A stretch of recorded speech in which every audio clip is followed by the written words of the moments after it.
อันนี้เนี่ยเป็นเงินทางผู้ใหญ่เพิ่นได้น้องฮอนด้าเด้อโดยเพิ่นให้ลุงมาเป็นสะพานบุญให้เงินทั้งหมดทั้งมวลน่ะมันได้อยู่600,000กีบพี่น้องเอ้ยตอนนี้น่ะที่จริงมันได้อยู่600,000กับ10,000แต่ว่าเพิ่นหักค่าธรรมเนียมค่าเฮาโอนออกมาน่ะทางห้างเพิ่นหักไป10,000กีบจังเดียว600,000นั่นน้องเด้อโดยอันนี้ก็เป็นเงินทางผู้ใหญ่เพิ่นได้ฮอนด้าเด้อโดยน้องนะ โอ้ขับใจเด้อโดย600,000กีบพี่น้องเอ้ยมีแต่ว่าให้ฮอนด้าอวยพรให้เพิ่นอยู่ดีมีแห้งแน่น้องล่ะเนาะจุ๊บขับใจแม่หลายๆเด้อที่ให้ลูกเงินเด้อขอให้แม่อยู่ดีมีแห้งเด้อสุขภาพแข็งแรงความเจ็บบ่ให้ได้ความไข้บ่ให้มีคิดสิ่งใดขอให้ได้สิ่งนั้นรับขอให้ได้เงินหมื่นตื่นขอให้ได้เงินแสนเงินล้านเด้อแต่นี้ต่อไปสุขทางกายสบายทางใจสาธุขับใจอายหลายๆเด้อที่เป็นสะพานบุญให้น้องเด้อขอให้อายอยู่ดีมีแห้งเด้อสุขภาพ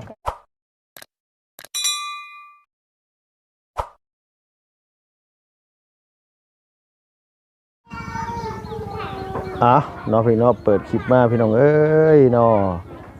ยินเสียงเล็กน้อยให้จ้อยอยู่พ่อกับแม่เพิ่นบ่อยู่บ่จักเนาะพี่น้องเสียงเล็กน้อยให้พี่น้องเอ้ยตอนนี้ก็อยู่บ้านสะแลวเมืองเซโปนแขวงสนเขตเนาะพี่น้องพอดีว่ามีทางแม่ใหญ่ใจดีแม่น้องบอกพี่น้องเอ้ยขัดดุ้งจำบ่ผิดเนาะพี่น้องหรือว่าแม่จันนั่นแหละพี่น้องเอ้ยอยู่ทางจังหวัดเชียงรายเนาะพี่น้องเพิ่นก็ให้ลูกมาเป็นสะพานบุญให้เพราะว่าเพิ่นได้ยินว่าลูกน้องฮอนด้าบ่ซั่นว่าบ่ค่อยสบายลูกน้องฮอนด้าป่วยเพิ่นก็ได้ให้ลุงมาเป็นสะพานบุญให้พี่น้องเอ้ยน้องลุงก็สิมาเยี่ยมมายามมาถามว่าเพิ่นเป็นหยังเนาะพี่น้องเป็นไข้เป็นหนาวหรือว่าเป็นโดยสาเหตุใดพี่น้องเอ้ยเนาะเสียงหายใจจ้อยอยู่พุ่นแม่บ่อยู่บ่จักค่ะเนาะพี่น้องก่อนอื่นก่อนไหนลุงก็ต้องสบายดีเด้อสบายดีพ่อแม่พี่น้องเบิดสุขุสุคนระวังในและก็ต่างประเทศที่เข้ามารับมาชมช่องของลุงเฮิม Channel คือเก่าคือเดิมขอขอบคุณขอบคุณหลายๆพี่น้องเนาะขออยู่ดีมีแห้งอย่าเจ็บอย่าจนโตจะเป็นนักอดีตจักค่ะเนาะพี่น้องให้แหว่งอยู่พี่น้องเอ้ยพ่อกับแม่ก็บ่อยู่สมบ่จักเนาะพี่น้องมาฮอดจอดถึงนะเพราะว่าทางแม่เราก็บอกว่าเอาเฝ้าไปเด้อลุงเฮิมเด้อเพราะฉะนั้นว่าลูกน้องฮอนด้าบ่สบายแห้งเพราะฉะนั้นว่าจะได้เงินไปหุ้งหมอเพิ่นก็ฝากมาอยู่ 1,000 บาทนะพี่น้องเงินก็ลงคักพี่น้องเอ้ยตอนนี้ก็เหลืออยู่ 600,000 เต็มเลยเดี๋ยวนี้เงินก็ได้นะพี่น้องเอาจังได๋ก็ตามแต่พี่น้องเดี๋ยวถ้าน้องมาก่อนพี่น้องพอดีแม่เพิ่นมาพอดีพี่น้องเอ้ยเมื่อกี้นี่ก็ได้โอ้ยให้จ้อยอยู่เสียงหลังแหว่งอยู่ผู้เดียวสบายดีเด้อโดยสบายดีเพิ่นบ่อันนี้บอกเพิ่นบ่สบายนะจักมื้อแล้วน้อง4 มื้ออันนี้ไม่ให้ผู้ลุงนะเดี๋ยวขอโทษด้วยนะโดยบ่เป็นหยังว้าพี่น้องเอ้ยบ่สบาย4 มื้อแล้วโดยเป็นไข้หยังนั่นน่ะเพิ่นอันนั้นเพิ่นเจ็บตีนเด้แบบนี่ตัวคือให้ลูกอันตีนติดแบบนั้นน่ะตีนไม่ถึงยังนี่น่ะบ่ได้ถึงยังมันเป็นเองแต่ตะบิดมันเป็นคันล่ะเดี๋ยวนี้มันเป็นตุ่มล่ะมันเป็นน้องโดยอันนี้น้องอันนั้นทาหางไม้มันจึงแตกอันว่าตอนแรกน่ะเพิ่นบ่ได้ไปเล่นน้ำสกปรกบ่เพิ่นอยู่เฮือนเพิ่นบ่ได้ไปไสบ่ได้ไปไสบ่ได้ไปเล่นน้ำไสเลยโดยน้องมันคันก่อนตอนแรกน่ะโดยมันว่าคันแม่เอ้ยคันโดยแล้วบัดนี้แหละมันเป็นตุ่มขึ้นมาโดยตุ่มใหญ่บ่คนน่ะตุ่มน้อยตุ่มมันนั้นซ้ำนี่ตุ่มบัดนี้มันใหญ่ขึ้นไปแต่มันเป็นน้องโดยมันน้องแตกบัดนี้น้องแตกนี่น้องทาอันนั้นได้ทาหักไม้ได้มันจึงแตกโดยแต่ว่ามันบ่ได้ติดกันบ่มันติดกันน้องล่างอยู่โดยต้องหาแนวล่างนี่แหละเพราะว่าบ่ล่างมันบ่ได้มันเดี๋ยวมันติดกันเดี๋ยวมันสิอันนี้ต้องให้แผลมันแห้งแน่เดี๋ยวมันเป็นเชื้อราแล้วไข้เพิ่นขึ้นสูงอยู่โดยมากวดอยู่สุสลานี่เพิ่นว่าไข้สูงว่าเพิ่นซักยาแล้วก็วางให้ยา โดยเริ่มคล้ายๆขึ้นแล้วบ่ดูนี่เลยตอนนี้ คล้ายๆขึ้นแต่ว่ายังเมื่อยเพิ่นว่ายังเจ็บตีนนะ มันเจ็บตีน โดย โดย เพิ่นบ่ได้กินข้าวเลย โดยข้าวบ่ค่อยกินเนาะ โดย ป้าไปนั่งอยู่พุ่นก็ได้เขาได้ไป โดย มาแตบน้ำ โดยยังมาทันอาบ มันขนาดซ้ โดย ำเสียงไห้แว่งๆอยู่แต่เรื่องพุ่น มาเด้อมองนอนเพิ่นนี่ อยู่นี่เนี่ยนอนนอนอยู่นี่ โดยกลางเว้นเพิ่นนอนอยู่นี่มันฮ้อนเด้ นี่ลูกจะเว้า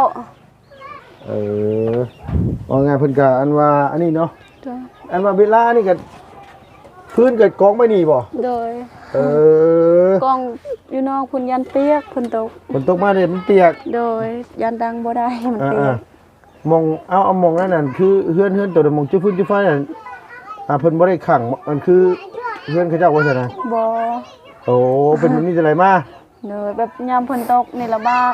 เปียกเลยเนาะ โดย อ๋อยามฝนตกก็เปียกว่าง่ายซะอันนี้ก็คือเป็นทางเฮือนน้อง Honda ดอยอันนี้ก็ไม่ยังเชยนี่นะ ไม้เขาตอน ไม่เขาเจ้าโต โดย โตเห็นเฮือนนี่บ่ โดย อ้าว เพิ่นบ่เป็นเฮ็ดเพิ่นเฮ็ดซอย โดย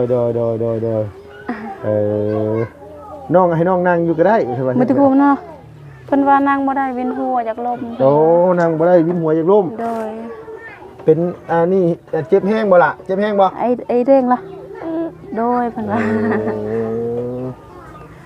เพิ่นบ่ได้กินเลยข้าวเม็ดหนึงก็บ่ได้กินเลย บ่ค่อยกินข้าว โดยเพิ่นว่าบ่แซ่บ บ่อยากกินข้าวก็บ่หายบ่มันก็นานหายแล้วว่านานเศร้าแล้วให้ว่าบ่สบายก็ได้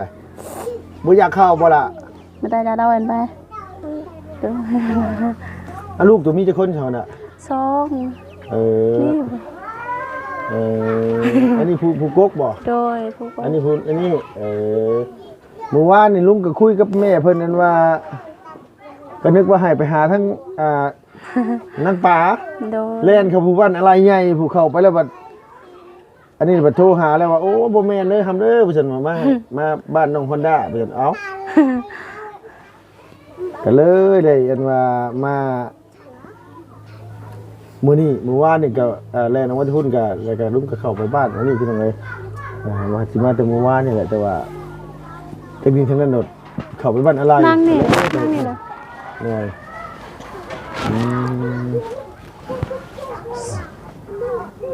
บ่ได้หัวเพราะว่าหน้าเฮือนตัวเวลาฝนตก หัว บ่ โดยแถมอันนั้นในกาบมะพร้าวล้นใส่เด้หลังคานั้นหมดขาด โดยอันต้นมะพร้าวนี่ห้องหญ้าตัวบ่ บ่แม่นนี่ของนาซาว แต่เพิ่นบ่ตัดให้ว่านี่ก็ โดยเพิ่นเอาไว้กินแบบมูลได้เพิ่นว่า มูลเขาเจ้าปลูกไว้แล้วเขาเจ้าเอาไว้กิน โดย เขาขอตัดก็บ่ได้คือเก่า โดย โดยนั่งอยู่เผาน้อยรถน้องถึงหัวซะแล้วเนาะ กลางคืนตลอดเลยมันลดอันนั้น แม่นบ่น่ะ โดยมากน้อยๆหั่นเด้ ตัวใดมันบ่จับเนาะ โดย มันรถอันนี้มันรถมอช็อตนะ โดยอันนั้นชังซีน้องตัดชังซีน้อยๆน้องบางขนาดข้างในหั่น โดย มันขาด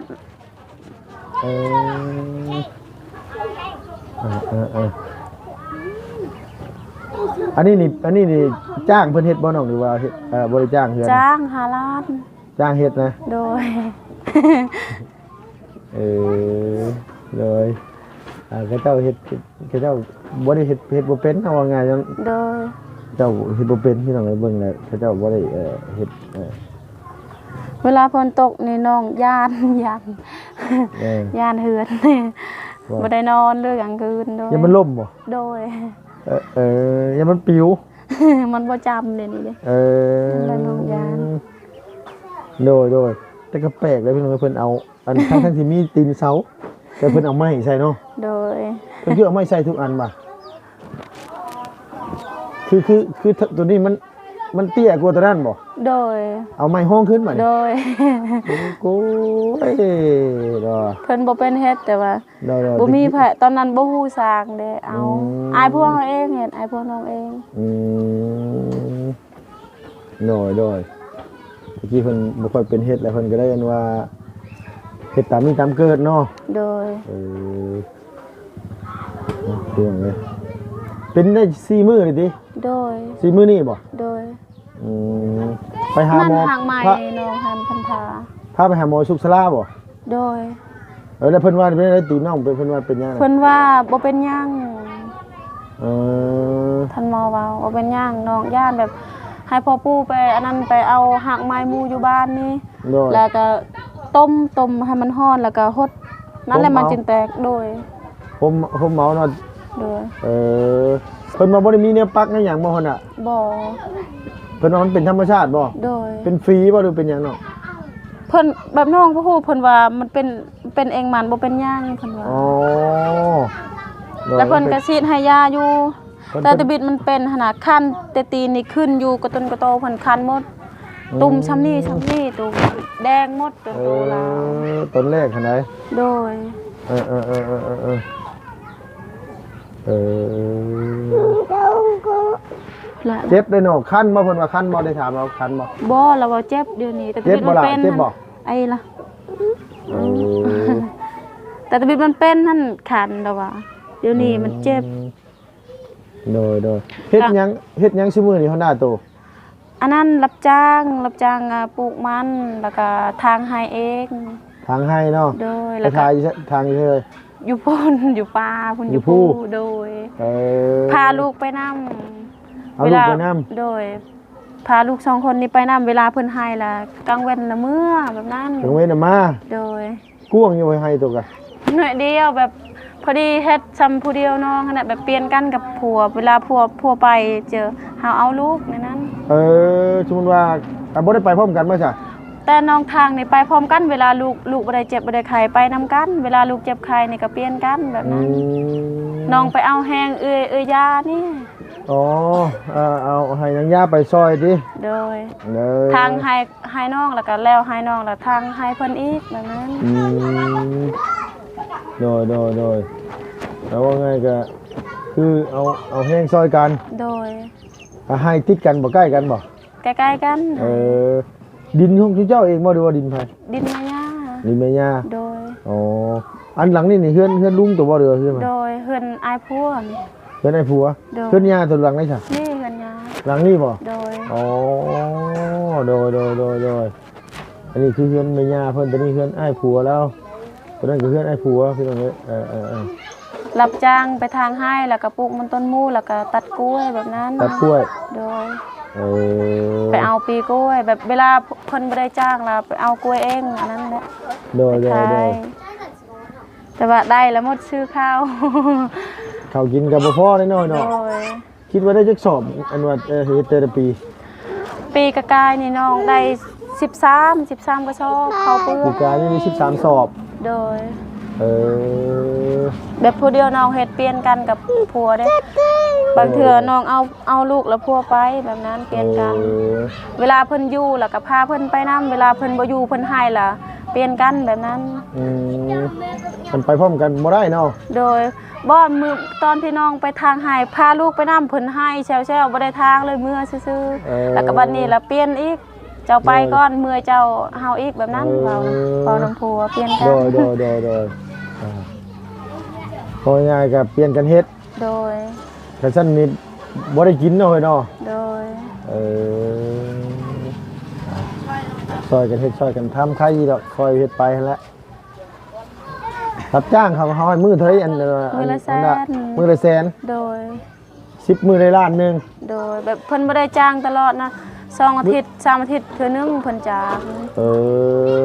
ครับเพิ่นคือว่าเพิ่นโดนจ้างเทื่อนึง โดยกล้วยก็คือกันบางเทื่อก็2อาทิตย์เทื่อนึงเพิ่นซื้อ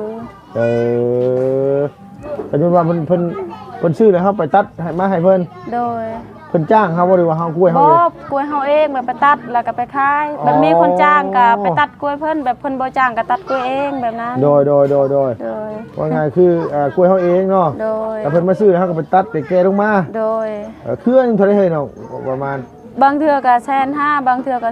200,000 เครือนึงอะเนาะ โดย ต่อเครือเนาะ โดย อ๋อ ขายเป็นโลเลย โดยโลนึงเพิ่นซื้อเท่าไหร่นะอันว่าละ 1,500เดี๋ยวนี้เขาซื้อ โลละ1,500 โดย ถูกลงหรือว่าแพงขึ้นเลย โลกเดี๋ยวนี้ ลง โดย ตะกี้โลนึงเท่าไหร่นะอันเท่าน่ะ ตอนอันนั้นเวียดกินอันนั้นกินหยังเขา กินกุ๊ด โดยแบบ 5,000เขาซื้อโลละ 5,000 โลละ5,000 โดย เออ แบบเดี๋ยวนี้มันลงแล้วกล้วยไอ้นะ โดยเพื่อนกะเวลาฝนตกมากกะเพื่อนใหม่สิได้เนาะ โดย หัวคือเก่า โดย อันมันนั่นว่ากินกับข้าวหักลงมาใส่ โดย เออช่วงเบียดกินกุดกะไรราคาดีแน่ โด ป่วย ยกะเออโดยอันแม่ที่คุยอยู่นี่อันเพิ่นคุยกับเคยคุยกับตัวบ่ โดยเพิ่นโทรหาคืนนี้กับเพิ่นโทรหา เพิ่นก็โทรมาหาลุงอยู่เลยว่าลุงบอกว่าเดี๋ยวสิเข้ามามื้อนี้แล้วว่าช่วงค่ำๆว่าแม่รักกับข้าวยันไหนว่าที่โตสิได้เงินไปนี่แหละพี่น้องเอ้ยเป็นยังลูกหลานเจ็บบ่ เจ็บ เจ็บโดยมันน้อย เหี่ยวจะตะเบ้า บ้านสะแล้วนี่ก็ยังหลายคือเก่าอยู่ได้พี่น้องเอ้ยบ่ได้เข้ามาเป็นปีเลยก็ยังม่วนคือเก่าคุณครูนี่น้อยนึงเอาน้องกุ้มเลยพุ่นน่ะพี่น้องเอ้ย ลูก น้อง เอ้ยไผเพิ่นเอา แม่นบ่ โดย เพิ่นเอาลูกกุ้มเลยเอาน้องกุ้มเลยได้ขนาด โดย เพิ่นเอาแม่นเพิ่นเอาบ่ แม่นเพิ่นเอา เพิ่นเอามวนซื่อๆแบบเวลาเอื้อยไผไปเฮ็ดเวียกเฮ็ดงานบ่เอื้อยเพิ่นนางเองเพิ่นเอา มันอยากอุ้มเวลามันเมื่อยมันปะเลยแบบนั้น โดยอยู่แบบบ้านๆชีวิตแบบบ้านอันนี้เลยพี่น้องแบบสบายๆเลย นี่ล่ะ มีแต่ว่าแม่เพิ่นชื่อหยังก่อนตะฮู้อยู่หั่นน่ะ บ่ฮู้ บ่ฮู้ติ โดย ใช้พี่น้องมึงโอ้ยอันเครื่องอันที่ว่าแม่แล้วส่งซื้อมาให้ก็บ่ได้อยู่นี่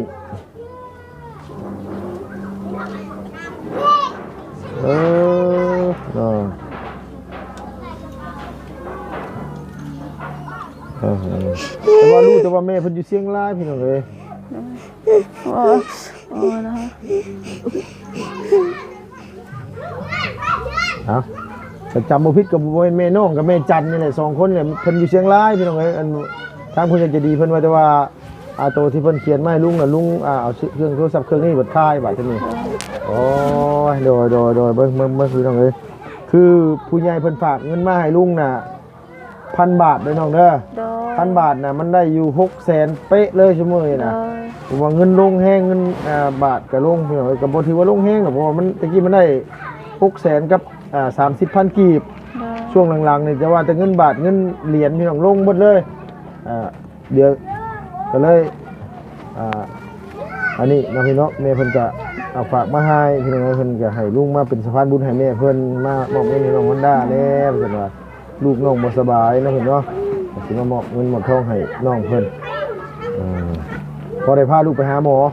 เนาะหั่นล่ะเนาะ โดย สั่นน่ะพอแห้งแน่เนาะเฮ้ย โดยมื้อนั้นน้องไปกวดนี่เด้แสนกีบ